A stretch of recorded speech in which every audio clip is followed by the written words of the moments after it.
আমার মনে হচ্ছে একটা ষড়যন্ত্র। গত ৯ মার্চে আমাদের এখানে মাদ্রাসায় হামলা করা হয় কতিপয় গোষ্ঠী। আশুলিয়ার শ্রীপুর গণকবাড়ি এলাকায় অবস্থিত তাহফিজুল কুরআনিল কারিম ফাজিল মাদ্রাসা। এই মাদ্রাসাকে পরিকল্পিতভাবে প্রশ্নবিদ্ধ ও বিতর্কিত করতে অস্ত্র রেখে ফাঁসানোর চেষ্টার অভিযোগ উঠেছে। মাদ্রাসা কর্তৃপক্ষের দাবি, তৎকালীন আওয়ামী লীগের সাবেক মন্ত্রী জাহাঙ্গীর কবির নানকের ঘনিষ্ঠ সহযোগী মুকুলের নেতৃত্বে একটি চক্র দীর্ঘদিন ধরে প্রতিষ্ঠানটির বিরুদ্ধে নানা ষড়যন্ত্র করে গোপনে প্রতিষ্ঠান প্রাঙ্গণে অস্ত্র রেখে গেছে। গত বুধবার দুপুরে গোপন সংবাদের ভিত্তিতে এই মাদ্রাসা প্রাঙ্গণে অভিযান চালায় র‍্যাব ৪-এর সিপিসি ২ নবীনগর ক্যাম্পের একটি টহল দল। এ সময় অভিভাবকদের ওয়েটিং রুমের পাশে নির্মাণাধীন ও পরিত্যক্ত একটি ওয়াশরুমে তল্লাশি চালিয়ে কয়েকটি ইটের নিচে রাখা ছেঁড়া শপিং ব্যাগ থেকে একটি রিভলভার ও ২ রাউন্ড গুলি উদ্ধার করা হয়। মাদ্রাসা কর্তৃপক্ষের দাবি, তাদের প্রতিষ্ঠানটিকে সামাজিকভাবে হেয় প্রতিপন্ন ও বিতর্কিত করতে পরিকল্পিতভাবে অস্ত্রটি সেখানে রাখা হয়েছিল। তারা বলছেন, দীর্ঘদিন ধরে একটি মহল শিক্ষা প্রতিষ্ঠানটির বিরুদ্ধে নানা ষড়যন্ত্র চালিয়ে আসছে। ৯ মার্চে আমাদের একটি ইসলামী প্রতিষ্ঠানে হামলা চলছে। অস্ত্র শস্ত্র, চাইনিজ কুড়াল অনেক কিছু নিয়ে মাদ্রাসার মধ্যে হামলা করছে। আমরা এর সুষ্ঠু বিচার চাই, আদালতের কাছে আমরা এর সুষ্ঠু বিচার চাই। তল্লাশি করার শেষে যে এক ইটের নিচে একটা পিস্তল পায়। মাদ্রাসা কর্তৃপক্ষের দাবি, উদ্ধার হওয়া অস্ত্রের সঙ্গে তাদের কোনো ধরনের সম্পৃক্ততা নেই, বরং শিক্ষা প্রতিষ্ঠানটির সুনাম ক্ষুণ্ণ করতেই পরিকল্পিতভাবে অস্ত্রটি সেখানে রাখা হয়েছে। এদিকে মাদ্রাসার সিসিটিভি ফুটেজে দেখা যায়, ঘটনার দিন সকালে একটি ভ্যান প্রবেশের কিছুক্ষণ পর মোটরসাইকেলে করে এক ব্যক্তি মাদ্রাসায় প্রবেশ করেন।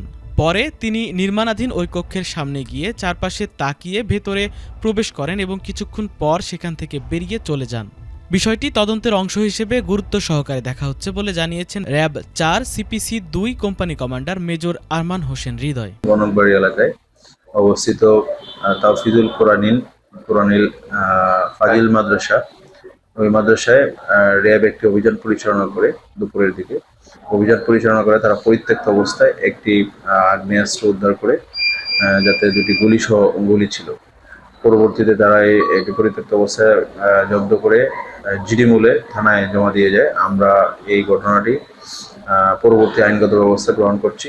এই ঘটনার পিছনে কে আছে বা কী ধরনের ঘটনা জড়িত আছে এটা আমরা খতিয়ে দেখছি। ঘটনার পর শিক্ষার্থী ও অভিভাবকদের মধ্যে উদ্বেগ দেখা দিয়েছে। মাদ্রাসা কর্তৃপক্ষ দ্রুত ও নিরপেক্ষ তদন্তের মাধ্যমে প্রকৃত ঘটনার রহস্য উদ্ঘাটন এবং জড়িতদের বিরুদ্ধে কঠোর ব্যবস্থা গ্রহণের দাবি জানিয়েছে। আমার মনে হচ্ছে একটা ষড়যন্ত্র।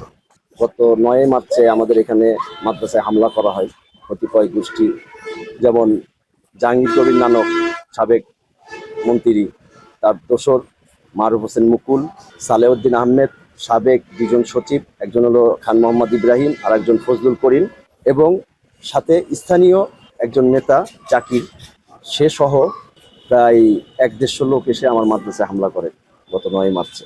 এই হামলার পর থেকে এই পর্যন্ত আমাকে প্রতিনিয়ত তারা হুমকি দিচ্ছে, বিভিন্নভাবে হুমকি দিচ্ছে, আমাকে মেরে ফেলবে, আমি কেন মামলা করলাম এবং আমাকে দেখে নিবে এবং আমাকে ফাঁসাবে।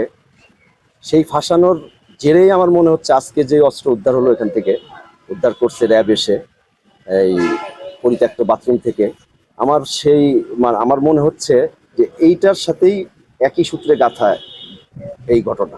মাদ্রাসা কর্তৃপক্ষের অভিযোগ, এটি একটি পরিকল্পিত ষড়যন্ত্র। অন্যদিকে আইনশৃঙ্খলা বাহিনী বলছে, অস্ত্রের উৎস এবং এর সঙ্গে জড়িতদের শনাক্তে তদন্ত চলছে। তদন্ত শেষে প্রকৃত ঘটনা বেরিয়ে আসবে বলে আশা সংশ্লিষ্টদের। তারিকুল ইসলাম, এটিএন বাংলা, ঢাকা।